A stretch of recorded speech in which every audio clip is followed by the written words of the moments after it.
हमने पिछले क्लास में देखा था कि वन्य जीवों का संरक्षण किस प्रकार किया जाएगा, वन हमारे लिए क्यों महत्वपूर्ण है, वन का और वन्य जीवों का बचाव के लिए सरकार के द्वारा और गैर सरकारी कदम कौन कौन से उठाए गए हैं। आज देखेंगे उससे आगे दिया गया है जल संरक्षण, जल संरक्षण एवं प्रबंधन। इससे प्रश्न जो है केमिस्ट्री में भी आता है और ज्योग्राफी में भी आता है। किस किस में? केमिस्ट्री और ज्योग्राफी दोनों में प्रश्न आता है। पूछा जाएगा कि जल संसाधन क्या है, इसके उपयोग को लिखे। क्या जल संसाधन क्या है, इसके उपयोग को लिखे। तो हमारे आए दैनिक जीवन में प्रत्येक दिन हम लोग क्या करते हैं, जल का इस्तेमाल करते हैं। क्या करते हैं? जल का इस्तेमाल करते हैं। जैसे सिंचाई हो गया, खाना बनाने हो गया, नहाने में हो गया, और भी अन्य कार्य में हम क्या करते हैं, जल का उपयोग करते हैं। क्या करते हैं? जल का उपयोग करते हैं। तो क्या है, हम लोग अधिक जल की बर्बादी करते हैं। क्या करते हैं? अधिक जल की बर्बादी करते हैं। पूछा जाएगा जल संरक्षण किसे कहते हैं, तो जल को क्या करना, बचाना। क्या करना? जल को बचाना। किन किन चीजों से? तो दो चीजों से। एक दूषित होने से, एक बर्बाद होने से। किससे? दूषित होने से और एक बर्बाद होने से। बचाना ही क्या कहलाता है? जल संरक्षण कहलाता है। क्या कहलाता है? जल संरक्षण कहलाता है। आए दिन हम लोग देखते हैं कि खेतों में अगर सिंचाई करना है तो मोटर पंप या बोरिंग को क्या करते हैं, खोलकर छोड़ देते हैं और खेतों में वो पटते रहता है। हम लोगों को लगता है कि इससे क्या होगा, फसल अधिक उगेगा, लेकिन ऐसा नहीं होता है। हम लोग क्या करते हैं, जल की बर्बादी करते हैं। क्या करते हैं? जल की बर्बादी करते हैं। तो ऐसा हमें नहीं करना चाहिए। क्या नहीं करना चाहिए? ऐसा नहीं करना चाहिए। फिर हम लोग जाकर क्या करते हैं, नदियों में लाशों को फेंक देते हैं, बहा देते हैं जलाने के बाद, जिससे क्या होता है, हमारा जल दूषित होता है। क्या होता है? जल दूषित होता है। तो हमें क्या करना है, ये सब रोक कर जल का संरक्षण करना है। क्या करना है?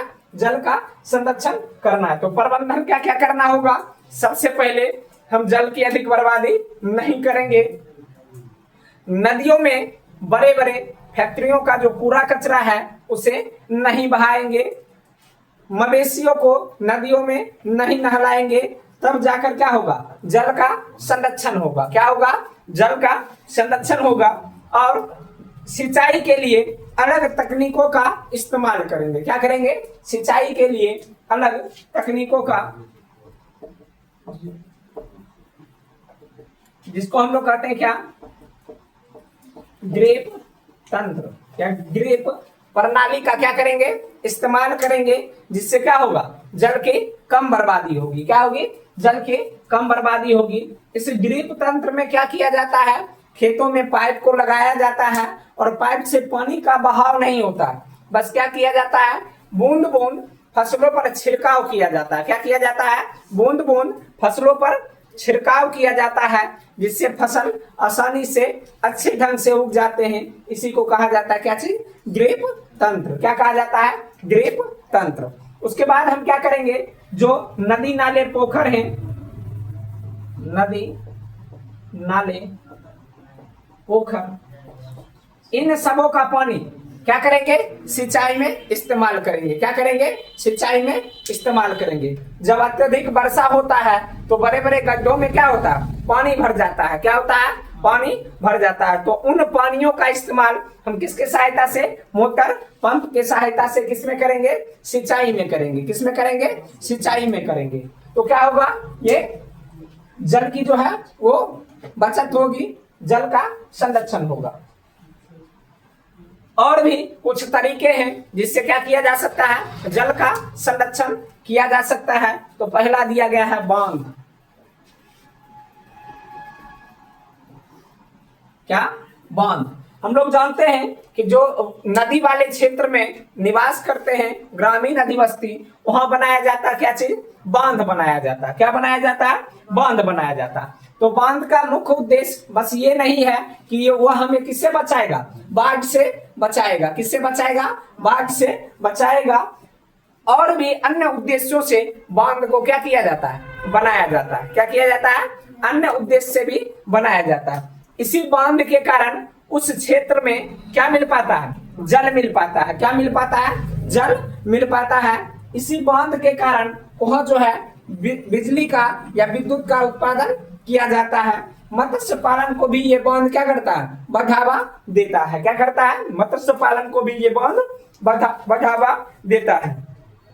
इसी बांध को जब क्या किया जाएगा, उच्च तकनीक के माध्यम से बनाया जाता है, तो उसको हम लोग कहते हैं बहुउद्देशीय परियोजना। क्या कहते हैं, बहुउद्देशीय परियोजना। तो दो परियोजना जो है कहा जाता है काफी विवाद में है। पहला टिहरी बांध परियोजना और दूसरा दिया गया है सरदार सरोवर बांध परियोजना। कौन कौन, टिहरी बांध परियोजना और सरदार सरोवर बांध परियोजना। ये दोनों क्या होते हैं, विवाद में घिरे रहते हैं। किसमें घिरे रहते हैं, विवाद में घिरे रहते हैं। अगर पूछा जाएगा बांध का उद्देश्य क्या है, इस बांध जो है इसका उद्देश्य क्या है, तो नंबर 1 हो जाएगा क्या, बिजली का क्या, बिजली का उत्पादन। नंबर 2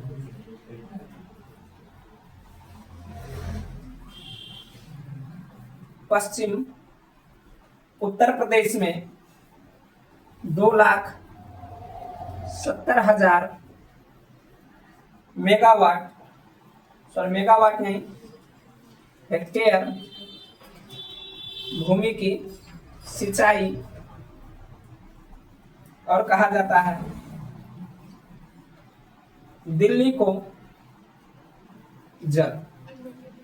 ये जो है टिहरी बांध परियोजना और सरदार सरोवर बांध परियोजना, इससे क्या होता है, लगभग यूपी के 2.70 हजार ये लाख जो है 2,70,000 हेक्टेयर भूमि पर क्या होता है, इससे सिंचाई हो पाता है। दिल्ली को क्या मिलता है, जल मिलता है, पानी मिल पाता है और इससे बिजली का क्या होता है, उत्पादन होता है। क्या होता है, उत्पादन होता है। इन दोनों बांध का उद्देश्य है।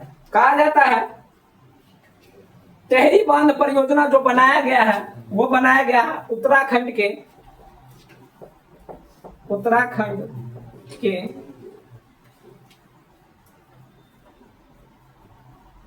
टिहरी जिले में। कहा, उत्तराखंड के टिहरी जिले में नदी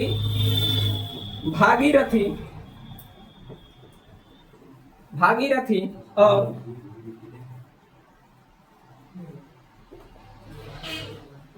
भिलांगना, कौन, भिलांगना, मतलब 2 नदी पर ये क्या किया गया है, टिहरी बांध परियोजना जो है वो बनाया गया है। कहाँ बनाया गया है, उत्तराखंड के टिहरी जिले में। नदी का नाम क्या, भागीरथी और भिलांगना नदी पर क्या किया गया है, ये टिहरी बांध परियोजना क्या किया गया है, बनाया गया है।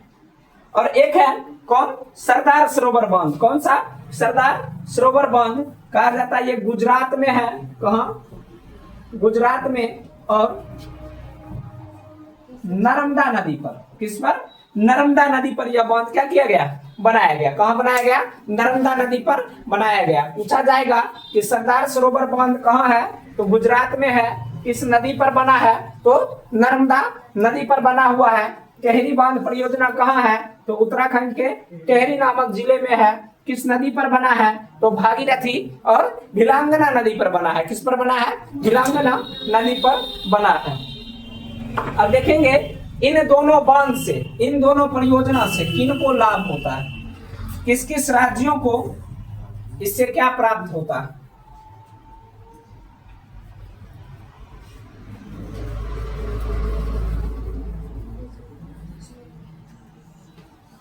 चलो, टिहरी बांध से बताया गया अभी क्या कि पश्चिमी उत्तर प्रदेश जो है, यहाँ कितना 2,70,000 हेक्टेयर भूमि को क्या किया जाता है, सिंचाई किया जाता है। क्या किया जाता है, सिंचाई किया जाता है।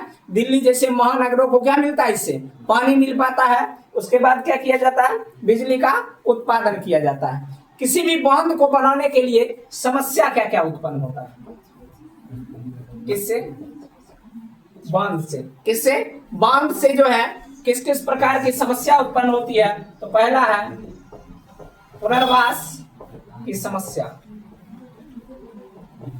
पुनर्वास की समस्या, कहा जाता है कि बांध जो है कहाँ बनाया जाएगा, समतल जगहों पर बनाया जाएगा। कहाँ जाएगा, समतल जगहों पर बनाया जाएगा। जब समतल जगह पर क्या किया जाएगा, बांध को बनाया जाएगा, तो वहां निवास करने वाले लोग कहाँ जाएंगे, मैदानी क्षेत्र उनको क्या करना पड़ेगा, छोड़ना पड़ेगा। क्या करना पड़ेगा, छोड़ना पड़ेगा, अन्य जगहों पर जाना पड़ेगा, जिसके कारण उन्हें अनेक प्रकार की समस्या को झेलना पड़ सकता है। ये जो है, ये समस्या किसका है, बांध निर्माण की समस्या। किसकी है, बांध निर्माण। जब बांध का निर्माण किया जाएगा तो पहला समस्या उत्पन्न होगा कौन सा, पुनर्निवास की समस्या, जिसमें वो जहां निवास कर रहे हैं उस निवास स्थान को छोड़कर कहां जाएंगे, अलग जगहों पर जाएंगे। दूसरा है सुरक्षा की समस्या। क्या, सुरक्षा की समस्या। कहा जाता है ये जो बांध है कौन सा, किसके बारे में बताया जा रहा अभी, टेहरी बांध के बारे में। किसके बारे में, टेहरी बांध। कहा जाता है टेहरी बांध जो है वो भूकंपीय क्षेत्र में आता है। किसमें आता है, भूकंपीय क्षेत्र में। मतलब यहाँ जो है आशंका बना रहता है किसका, भूकंप आने का। किसका, भूकंप आने का, जिसके कारण लोगों को क्या होता है, सुरक्षा कम मिल पाता है। सुरक्षा का जो डर है वो हमेशा बना रहता है। पूछा जाएगा टेहरी बांध क्या है, उससे उत्पन्न समस्या को लिखे। तो टेहरी बांध उत्तराखंड के टेहरी जिले के भागीरथी और क्या विलांगना नदी पर बना एक बांध है, जिससे दिल्ली को क्या मिलता है, पानी मिल पाता है। दिल्ली को क्या मिलता है, पानी। दिल्ली को पानी मिल पाता है। पश्चिमी उत्तर प्रदेश को 2,70,000 भूमि पर क्या कर पाता, वो सिंचाई कर पाता है। उसके बाद बिजली का क्या हो पाता है, उत्पादन होता है। तो ये हो गया उसका लाभ। इससे समस्या क्या क्या उत्पन्न होता है, तो पहला पुनर्वास की समस्या। क्या, पुनर्वास की समस्या। पुनर्वास मतलब क्या, वो समतल जगह पर रहते थे, मैदानी क्षेत्र पर रहते थे, और मैदानी क्षेत्र में क्या बनाया गया, बांध बनाया गया। क्या बनाया गया, बांध बनाया गया। तो मैदानी क्षेत्र को छोड़कर कहाँ आ गई, वो पहाड़ी क्षेत्रों में आ गए, जिसके कारण अनेक प्रकार की समस्या उत्पन्न होगा उनके साथ। जैसे जल नहीं मिलेगा, यातायात का ठीक सुविधा नहीं मिल पाएगा। दूसरा समस्या क्या है, सुरक्षा की समस्या। ये जो बांध है टेहरी बांध, ये भूकंपीय जोन में आता है। किसमें आता है, भूकंपीय जोन में आता है। और कहा जाता है कि लगभग यहाँ क्या भूकंप आने की संभावना बनी रहती है, जिसके कारण हमेशा जो है मन में क्या रहता है, डर बैठा रहता है। आगे देखेंगे सरदार सरोवर बांध के बारे में। जिसको समझ ना आए बीच में क्या करना है, पूछते जाना है। उम्मीद है कि दिक्कत को क्या किया जाएगा, दूर किया जाएगा। जो भी बैठे बालक और बालिका हैं, और जब समझ ना आए तो क्या करना है, पूछना है। क्या करना है, पूछना है। सरदार सरोवर बांध जो है वो कहाँ है, गुजरात में है। कहाँ है, गुजरात में। किस नदी के तट पर, नर्मदा नदी के तट पर। कहाँ है, नर्मदा नदी के तट पर। इससे गुजरात, महाराष्ट्र, गुजरात, महाराष्ट्र, मध्य प्रदेश, राजस्थान, इन सभी राज्यों को क्या मिल पाता है, जल मिलता है। क्या मिलता है, जल। और क्या मिलता है, विद्युत। क्या मिलता है, जल और विद्युत मिलता है। क्या मिलता है, जल और विद्युत मिलता है। पूछा जाएगा कि सरदार सरोवर बांध जो है वो किस नदी पर है, तो नर्मदा नदी पर। किस पर है, नर्मदा नदी पर। कहाँ बना है, गुजरात में बना है। कहाँ बना है, गुजरात में बना है। अच्छा, मेधा पाटेकर का संबंध किससे था, हाँ, क्या किया गया था, नर्मदा बचाओ आंदोलन किया गया था। किसके द्वारा, मेधा पाटेकर के द्वारा। किसके द्वारा, मेधा पाटेकर के द्वारा। ये तो अभी लाभ गिनवाए, इससे हानि भी होता है। बांध बनाने से क्या होता है, हानि भी होता है। नदियों के रास्ते को क्या किया जाता है, मोड़ दिया जाता है, जिसमें जिस क्षेत्र में जल अधिक है वहां जल की क्या आएगी, कमी आएगी। पेड़ पौधे को क्या किया जाएगा, काटा जाएगा, जिससे पर्यावरणीय क्या होगा, हानि होगा। क्या होगा, हानि होगा। अगला है वर्षा जल का संचयन। वर्षा जल का क्या संचयन, हम क्या करते हैं, अगर वर्षा जल को भी क्या करेंगे, एक जगह जमा करेंगे, इससे भी जल का क्या होगा, प्रबंधन होगा। क्या होगा, जल का प्रबंधन होगा। जब क्या होता है, वर्षा होता है तो घर के किनारे वाले भाग से वो पानी गिरते हुए कहाँ चला जाता है, गड्ढे में चला जाता है, पोखर में चला जाता है, तालाब में चला जाता है। जो जल क्या होता है, खराब हो जाता है, और वही मिलकर कहाँ, महासागर में मिलता है, जिसके कारण वो लवणीय हो जाता है। तो हमें क्या करना है, वर्षा जल को एक जगह टैंक या गड्ढा बनाकर क्या करना है, जमा करना है। क्या करना है, टैंक या गड्ढा बनाकर जमा करना है। बाद में वही जल रिस रिस कर कहाँ जाएगा, धरती के नीचे जाएगा। तो इसी से बनेगा क्या, भूमिगत जल। क्या बनेगा, भूमिगत जल। जब वो रिस रिस कर कहाँ चला जाएगा, धरती के अंदर चला जाएगा, तब क्या बनाएगा, भूमिगत जल। उसके स्तर में क्या होगा, वृद्धि होगा। जो बचे हुए जल होंगे गड्ढा वाला, उसका इस्तेमाल हम किस में कर लेंगे, सिंचाई में कर लेंगे। किस में कर लेंगे, सिंचाई में। तो जल की क्या होगी, कम बर्बादी होगी। क्या होगी, कम बर्बादी होगी। ऐसा कहा जाता है कि तमिलनाडु हो गया, तमिलनाडु हो गया, केरल हो गया, कर्नाटक हो गया, इन जगहों पर क्या किया जाता है, वर्षा जल का संग्रहण किया जाता है। क्या किया जाता है, वर्षा जल का संग्रहण किया जाता है, मतलब वर्षा के जल को जमा किया जाता है। बाद में फिर उस जल का क्या किया जाता है, इस्तेमाल किया जाता है। क्या किया जाता है, इस्तेमाल किया जाता है। जब हम जमा कर लेते हैं तो दो प्रकार से उसको हम क्या कर सकते हैं, इस्तेमाल कर सकते हैं। एक है बोरवेल। क्या है, बोरवेल। और दूसरा दिया गया है डगवेल। क्या है, डगवेल। जब हम वर्षा के जल को क्या करते हैं, जमा करते हैं, तो बोरवेल में जमीन छेद कर एक पाइप को जल की सतह तक पहुंचाया जाता है। कहां पहुंचाया जाता है, जल की सतह तक। ये क्या है, भूमिगत जल का शायद उपयोग है। क्या है, भूमिगत जल का उपयोग है।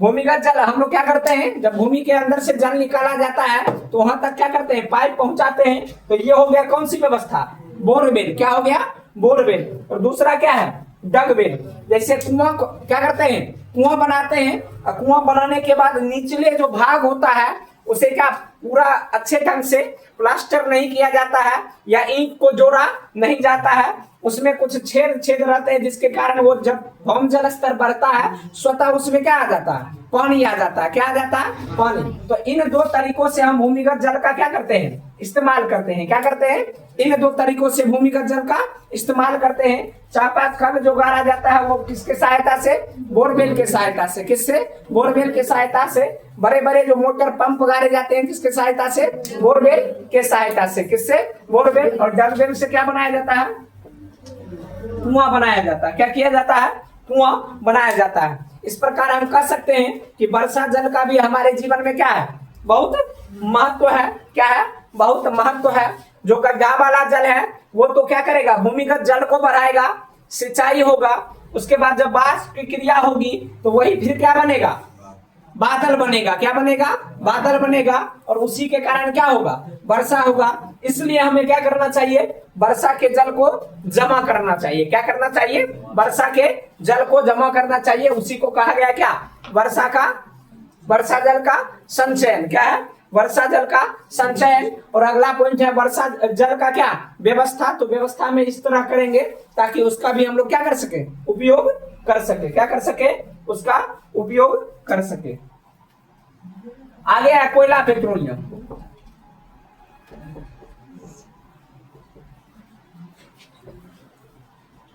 कोयला और पेट्रोलियम, इससे कहा जाता क्या चीज,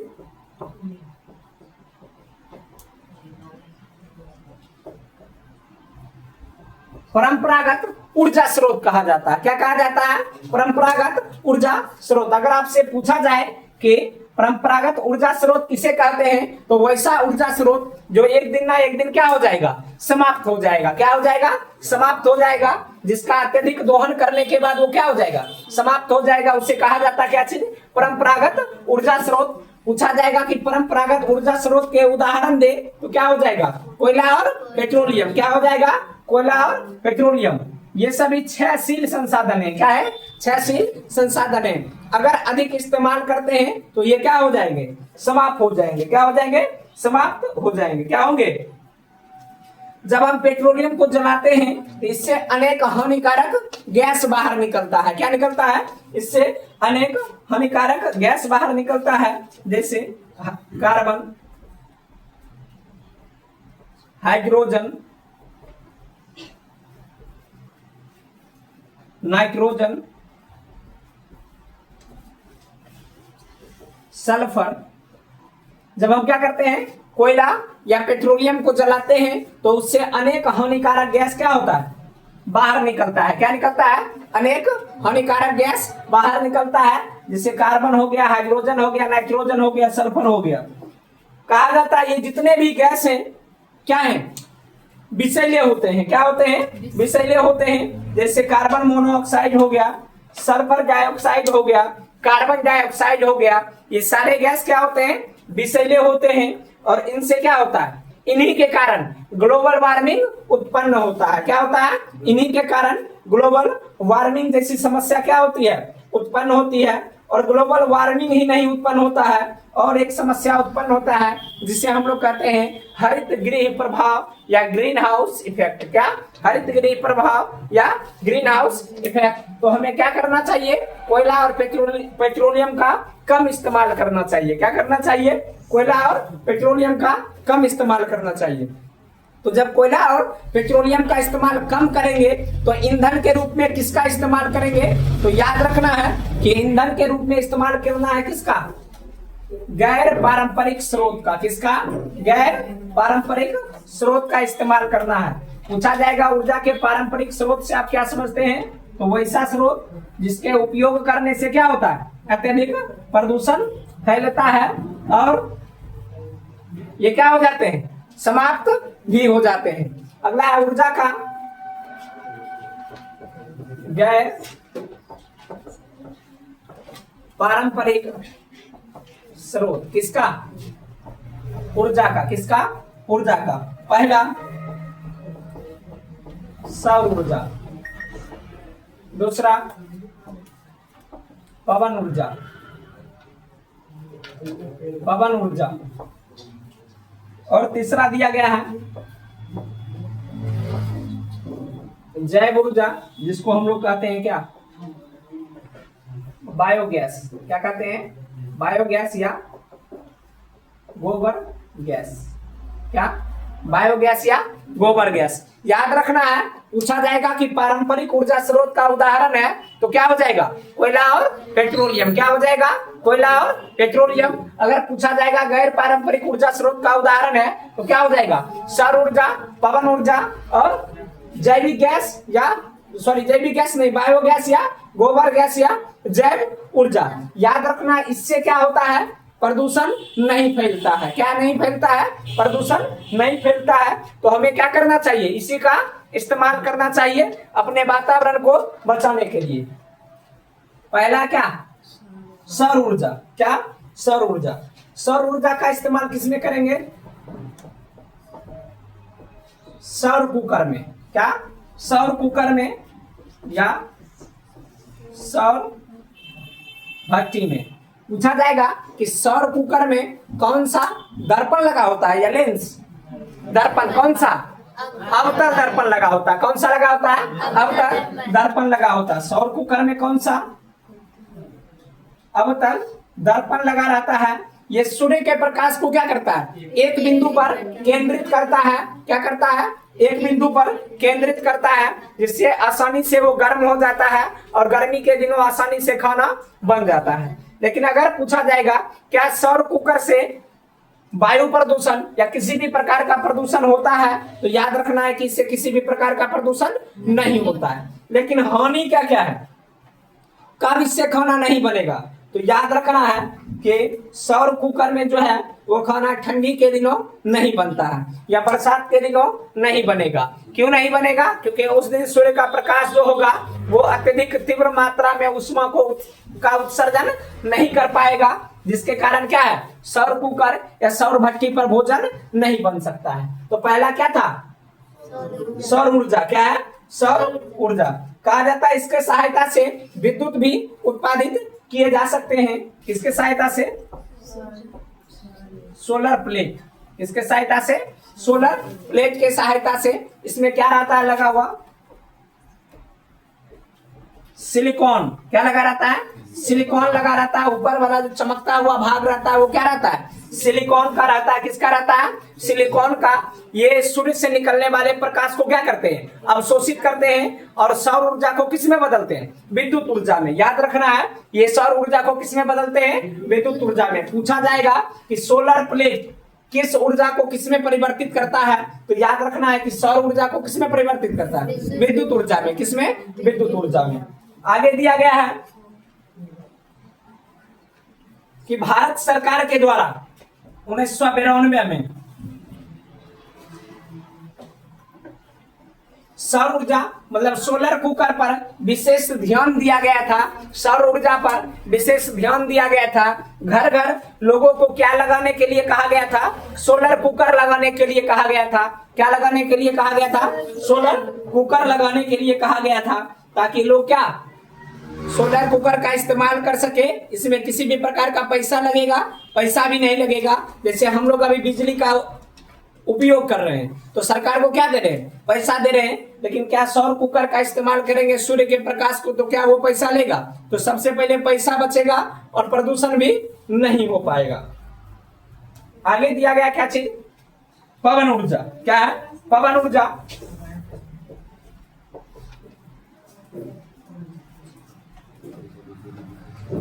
पवन चक्की विंड वैन के सहायता से क्या किया जाता है? विद्युत का उत्पादन किया जाता है। कहा जाता है जब हवा तेज होती है, क्या होती है?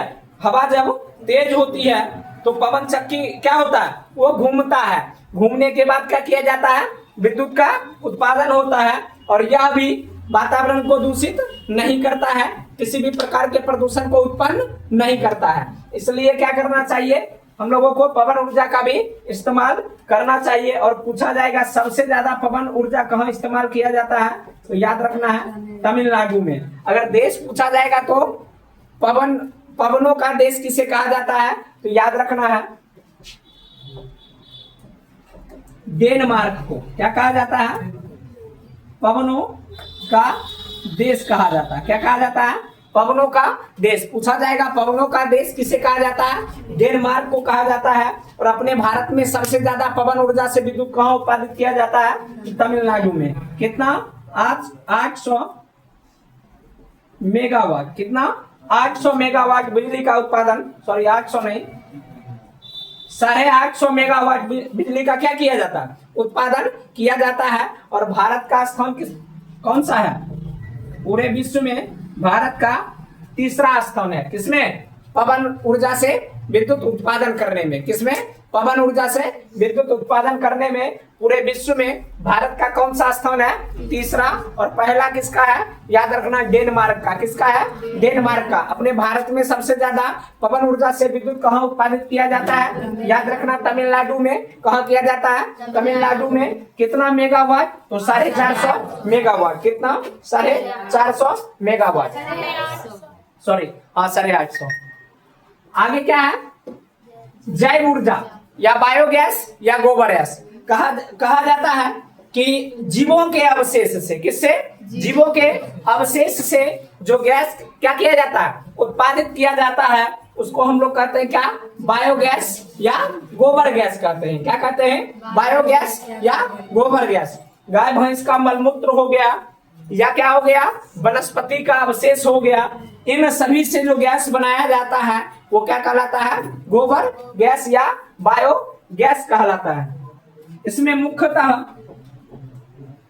Methane, carbon dioxide, hydrogen sulphide, carbon dioxide, hydrogen sulphide और जल वाष्प रहते हैं। क्या रहते हैं?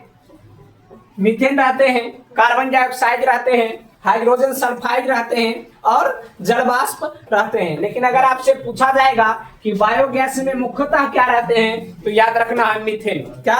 मीथेन। बायोगैस में मुख्यतः क्या रहते हैं? मीथेन। या पूछा जाएगा कि बायोगैस का मुख्य घटक क्या है, तो याद रखना क्या? मीथेन है। क्या है? मीथेन। मीथेन क्या होता है? एक ज्वलनशील गैस है। क्या है? मीथेन जो है वो एक ज्वलनशील गैस है। इससे आसानी से इसमें क्या लग जाता है? आग लग जाता है। क्या होता है? इससे आसानी से क्या होता है? इसमें आग लग जाता है, जिसके कारण हम लोग क्या करते हैं? गोबर गैस का इस्तेमाल करते हैं। किसका इस्तेमाल करते हैं? गोबर गैस का इस्तेमाल करते हैं। गोबरों को क्या किया जाता है? एक टैंक में भरा जाता है। भरने के बाद उसको किसी चीज से ढक दिया जाता है, पानी डाला जाता है उसमें। वो क्या होता है? जब गर्म होता है तो उससे एक गैस निकलता है। क्या निकलता है? गैस निकलता है, जिसे कहा जाता है क्या चीज? गोबर गैस या बायो गैस। अगर पूछा जाएगा किसके कारण निकल पाता है, तो याद रखना है मिथेनोजेनस। किसके द्वारा? मिथेनोजेनस नामक एक सूक्ष्म जीव है, जिसके कारण क्या बन पाता है? गोबर गैस बन जाता है। इसी से बनता क्या चीज? मिथेनोजेनस से ही क्या बनता? कौन सा गैस? Methane gas. मिथेनोजेनस कहाँ पाया जाता है? तो गोबर में पाया जाता है। कहाँ पाया जाता है? गोबर में पाया जाता है। तो क्या है? इस प्रकार गोबर गैस का क्या होता है? निर्माण होता है। जो अपना अध्याय था क्या चीज? प्राकृतिक संसाधन का प्रबंधन, वो आज यहीं पर क्या होता है? समाप्त होता है। इसमें जो भी महत्वपूर्ण प्रश्न है वो क्या किया जाएगा? पोस्ट में डाल दिया जाएगा लिखकर। क्या करना है? उसको बना लेना है और बनाकर तैयार कर लेना है।